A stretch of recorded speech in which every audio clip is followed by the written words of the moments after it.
Okay, so let's reflect for a few minutes on what we just saw with the Steve Drive to the Cabin Agile software development. So the steps in Agile are form a scrum, and then set a time limit, brainstorm, tinker, iterate, and validate.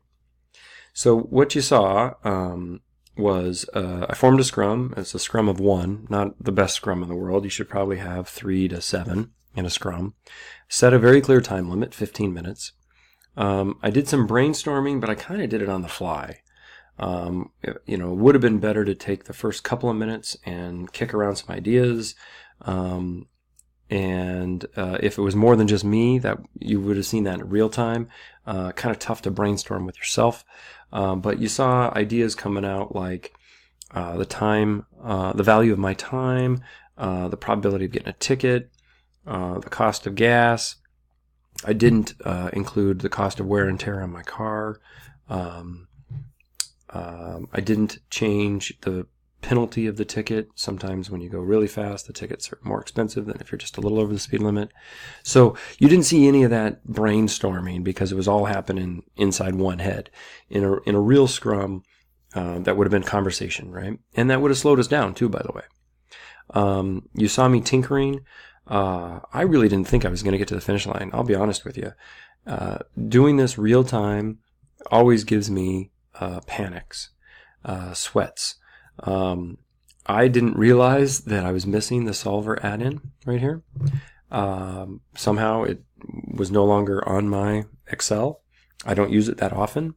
I don't know how often you use Solver or GoalSeek. They're both really cool tools. GoalSeek is if you want to change one variable to get a very specific value for another variable.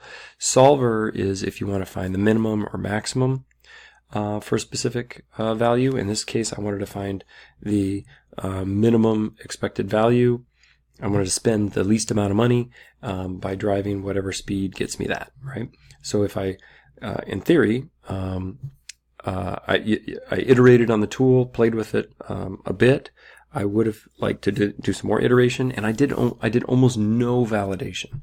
My only validation was run it, make sense, 61 miles an hour is my answer, and I was out of time. Launch. If I had more time to validate, what I would have done is say, well, let's see if it makes sense at 100 miles an hour. Ooh, yeah, that's really high. Let's see if it makes sense at 30 miles an hour. Oh, yeah, that's really high, right?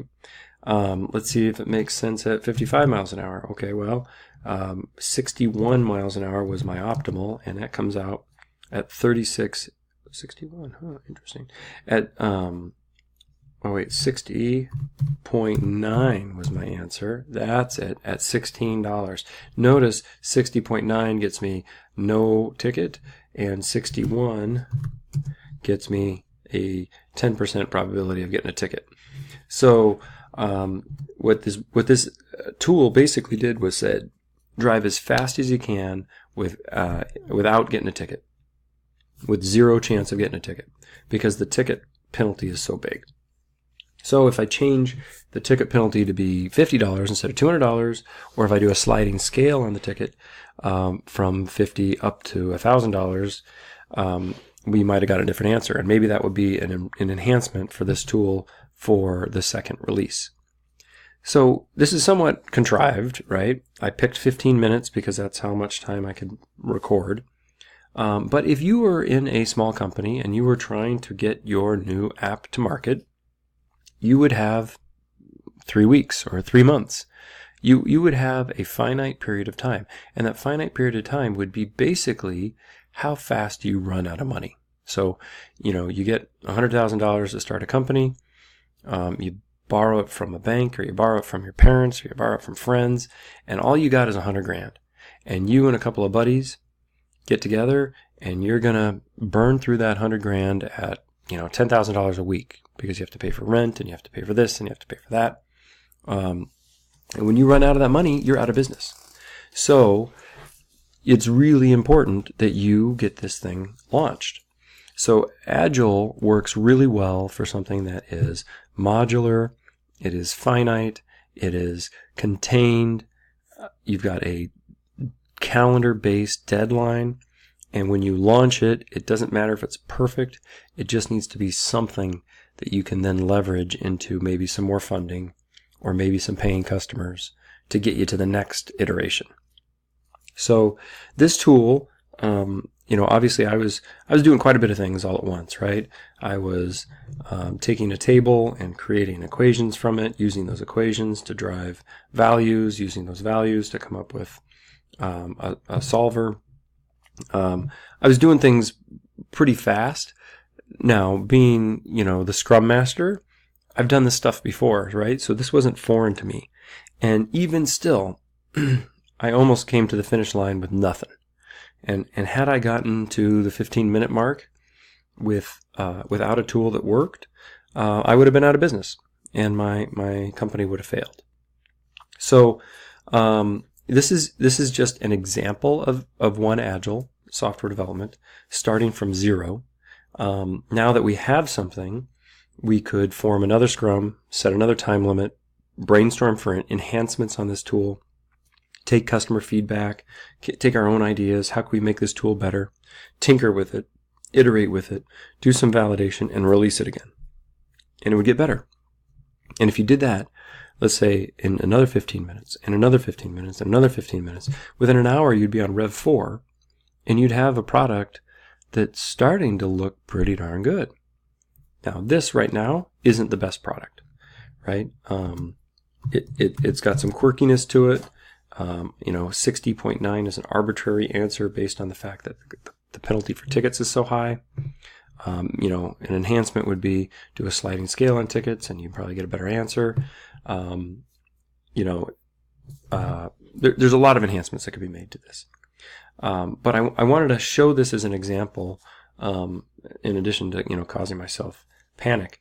An example of what Agile could look like if you're talking about a start from scratch development. And I don't think it's too difficult for you to imagine what the same process might be like if we were to derive enhancements to this tool instead of a start from scratch tool. So I do want you for your homework to use a solver or a goal seek, either. Look them up, tinker with them, try them out. You've got more time than I have. I had 15 minutes. You've got a week. So play with them. See how the goal seek and solver work for you, and develop a tool. Since you've got more time than I do, you could even put some, user instructions. So for example, the user instruction here would be enter your distance, enter your miles per gallon for your personal vehicle, and run a solver on this cell, optimizing speed for the minimum EV. That would be the instructions to the user for how to use this tool.